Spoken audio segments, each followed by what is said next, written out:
Henry Toby McCabe bukanlah pria yang mudah takut. Dia lahir di Liberia pada tahun 1984 di sebuah negara yang kemudian terkoyak oleh perang saudara berdarah selama 14 tahun. Sebagai seorang anak muda, Henry menyaksikan kengerian yang tidak seharusnya dilihat oleh mata manusia, kekerasan, kematian, dan kehancuran. Namun, ia selamat. Ia berhasil melarikan diri dari neraka itu dan memulai hidup baru di Amerika Serikat. Pada tahun 2015, Henry telah membangun kehidupan yang layak diperjuangkan. Ia tinggal di Mounds View, Minnesota bersama istrinya Karen dan dua putri mereka, seorang balita berusia 1 tahun dan seorang gadis kecil berusia 9 tahun.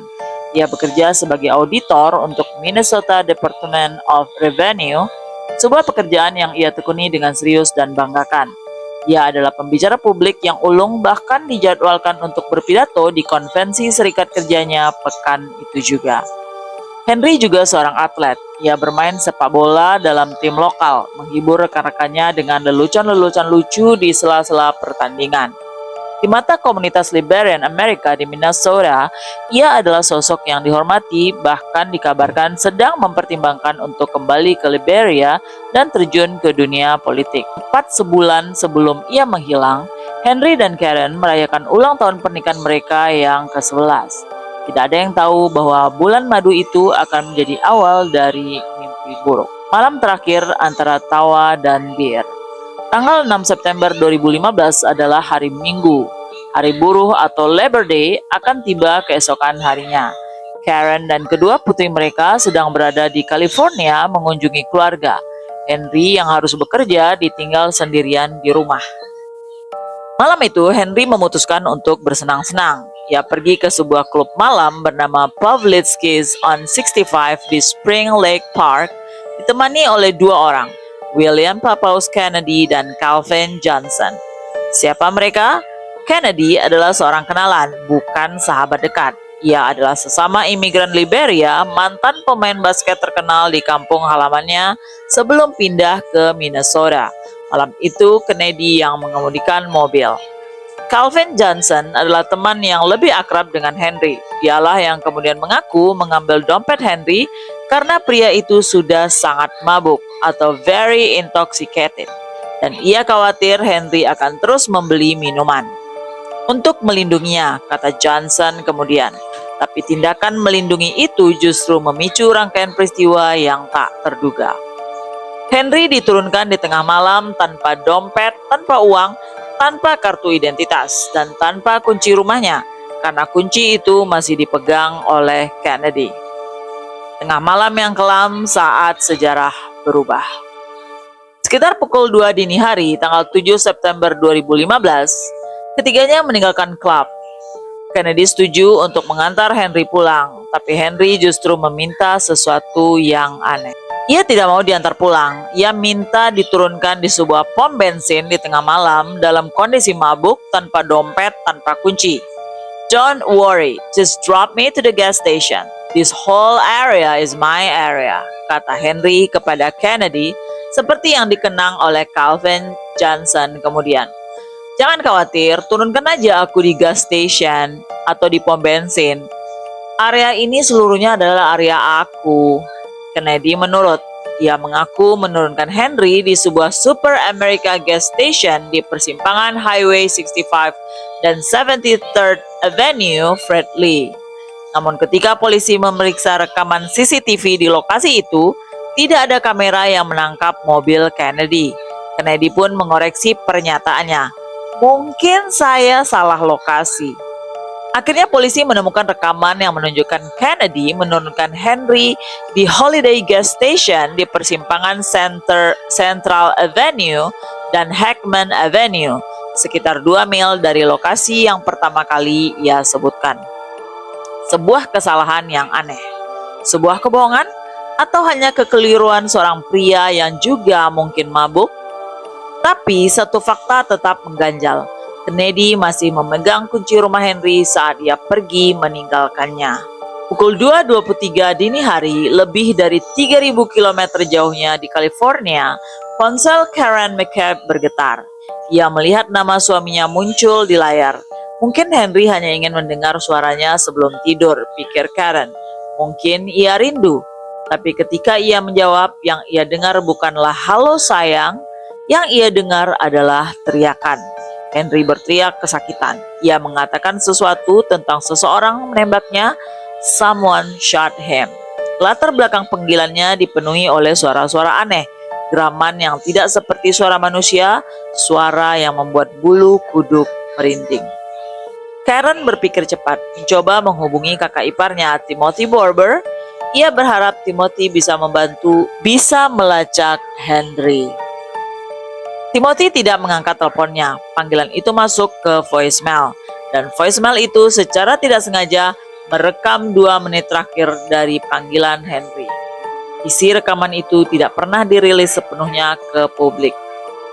Tapi mereka yang mendengarnya dan menggambarkannya sebagai sesuatu yang sangat disturbing atau mengganggu dan mungkin akan kembali dalam mimpi yang bisa didengarkan dari cuplikan yang bocor. Suara Henry yang merintih dengan nada tinggi, suara seorang pria dewasa yang berubah menjadi anak kecil karena ketakutan, suara gerakan yang tidak natural seperti sesuatu yang menyeret atau dipukul, suara geraman aneh tidak seperti suara manusia, tidak seperti suara hewan yang dikenal.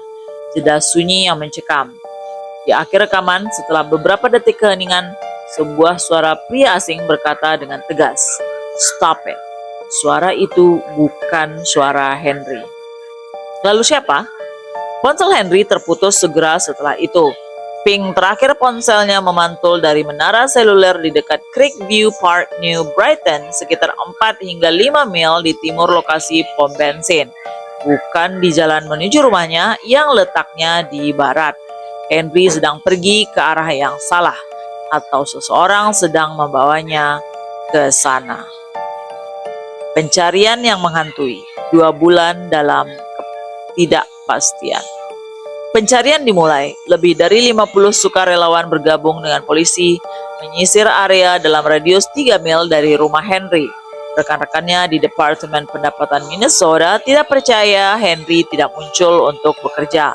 Ia adalah pria yang bertanggung jawab yang selalu hadir. Ia tidak akan pernah melakukan ini, kata mereka. Namun panggilan telepon yang aneh itu bersama dengan kontradiksi dalam pernyataan Kennedy membuat polisi curiga. Mereka menggeledah rumah Henry. Mereka memeriksa rekaman CCTV dari setiap pom bensin di area itu. Mereka mewawancarai Kennedy berulang kali. Polisi juga menyelidiki kemungkinan lain bahwa Henry mungkin bunuh diri. Ia dilaporkan memiliki masalah pribadi, cek sewa rumahnya baru saja ditolak, dan ia mendapat ulasan kinerja buruk dari tempat kerjanya. Tapi bagi keluarganya itu tidak masuk akal. Henry tidak pernah memberi petunjuk bahwa ia akan pergi, kata kakaknya Timothy Barber. Sementara itu, Karen menyimpan rekaman voicemail itu. Ia mendengarkannya lagi dan lagi, berusaha mencari petunjuk, berusaha memahami apa yang terjadi pada suaminya di menit-menit terakhir hidupnya. Suara-suara aneh itu terus menghantuinya. Hampir 2 bulan setelah Henry menghilang, seorang pengayak atau kayaker sedang berada di Rush Lake, New Brighton. Dari kejauhan, ia melihat sesuatu di dalam air. Ia mendekat dan ia menemukan tubuh Henry McCabe. Polisi segera mengamankan lokasi, autopsi dilakukan. Temuan forensik membingungkan semua orang. Luka tembak ternyata tidak ada, padahal Henry berteriak, "Saya ditembak." Luka kekerasan juga tidak ada. Tidak ada tanda-tanda perkelahian atau penganiayaan. Penyebab kematian resmi adalah drowning atau tenggelam. Seorang pria yang berteriak "saya ditembak" ternyata tidak memiliki satu tembak pun di sekitar tubuhnya. Seorang pria yang berteriak minta tolong ternyata meninggal karena tenggelam di danau yang berjarak 4 hingga 5 mil dari tempat ia diturunkan. Dan suara-suara aneh, gerakan berat, geraman, dan stop it tidak pernah dijelaskan. Polisi menyatakan bahwa kematian Henry tidak tampak mencurigakan dan kemungkinan besar adalah kecelakaan mabuk yang tragis. Tapi teori itu memiliki terlalu banyak lubang. Yang pertama, bagaimana Henry bisa sampai ke Rush Lake? Dari pom bensin tempat ia diturunkan, jarak ke Rush Lake adalah 4 hingga 5 mil, yang berarti 30 hingga 45 menit antara saat ia diturunkan sekitar pukul 2 dan panggilan terakhir pukul 2 hingga 28. Dalam kondisi mabuk tanpa kendaraan, mustahil ia bisa berjalan sejauh itu. Yang kedua, mengapa ping ponselnya menunjukkan lokasi di timur, bukan barat menuju rumahnya? Jika ia benar-benar berjalan kaki, ia seharusnya menuju ke barat, ke rumahnya. Ping justru menunjukkan ia pergi ke timur menjauh dari rumah. Apakah ia ditarik? Apakah ia dikejar? Apakah ia sedang lari dari sesuatu? Yang ketiga, apa sumber suara gerakan aneh, geraman aneh? Baik polisi maupun ahli forensik tidak pernah bisa mengidentifikasi suara itu. Beberapa teori liar bermunculan, serangan hewan, beruang, coyote, efek halusinasi alkohol, atau bahkan teori yang lebih gelap, keterlibatan entitas supernatural. Siapa pemilik suara "Stop It"? Itu bukan suara Henry.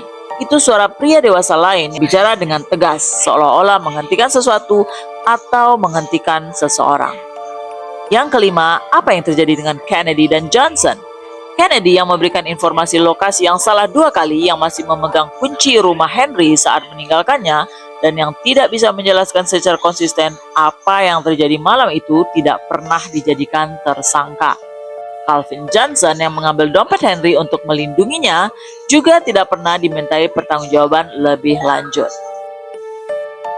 Hingga hari ini, kasus Henry McCabe belum pernah terpecahkan. Polisi secara resmi telah menutup penyelidikan. Tidak ada yang pernah ditangkap, tidak ada yang pernah didakwa. Tapi bagi Karen, bagi kedua putri Henry, bagi komunitas Liberian Amerika di Minnesota, pertanyaan tetap hidup. Apa yang sebenarnya terjadi pada malam 7 September 2015? Apakah Henry benar-benar korban kecelakaan target seorang pria mabuk yang tersesat dan jatuh ke danau? Lalu mengapa ia berteriak "saya ditembak"? Mengapa ada suara-suara aneh dalam rekaman? Mengapa ponselnya terputus dengan suara asing berkata "stop it"? Apakah ia dibunuh oleh seseorang yang dikenalinya? Lalu di mana luka-lukanya? Mengapa tidak ada tanda-tanda kekerasan? Apakah ia menjadi korban dari seperti yang diduga beberapa orang, sesuatu yang tidak dapat dijelaskan oleh sains, suatu entitas, suatu makhluk?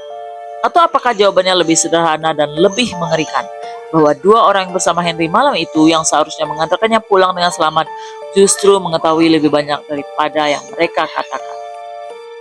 Karen McCabe hingga hari ini masih menyimpan rekaman voicemail itu. Ia tidak bisa menghapusnya, ia tidak bisa melupakannya. Karena di dalam rekaman itu, di antara teriakan, rintihan, geraman, dan "stop it", tersimpan suara terakhir suaminya. Suara seorang pria yang selamat dari perang saudara, yang membangun kehidupan baru, yang mencintai istri dan anak-anaknya, berteriak minta tolong di tengah malam yang gelap, dan tidak ada yang datang. Kasus Henry McCabe masih resmi open but cold, terbuka tapi dingin. Tidak ada yang pernah ditangkap. Sampai hari ini tidak ada yang tahu apa yang sebenarnya terjadi di Rush Lake pada dini hari yang kelam itu.